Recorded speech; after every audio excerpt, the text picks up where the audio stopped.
back. Today we're going to work on our shoulders and our scaption movement.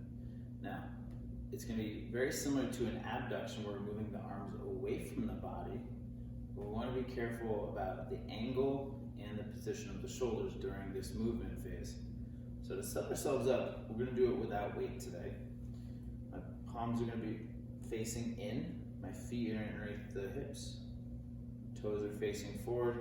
Of course, you guys are loading above the hips. We want that core nice and tight. Everything is braced. Now, if I have my weights in my hand, I'm going to grab them and show you. Palms will be facing in. Okay. A nice grip on those weights.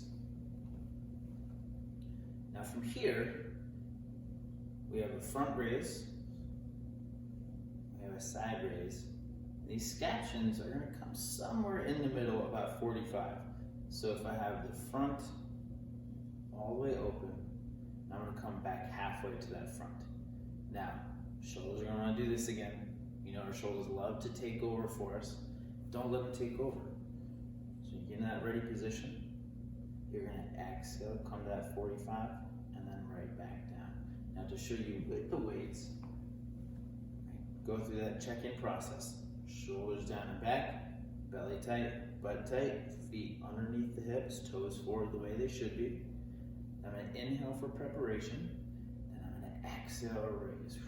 Notice I'm only coming up to my shoulder height, palms facing in, about 45 degrees off of the chest and the shoulders, and then a gentle inhale it back down. Again, exhale, raise only to the shoulders, keep those shoulders down, then inhale, nice and lower. One more for good measure. Keeping those shoulders down, belly tight, inhale, lower.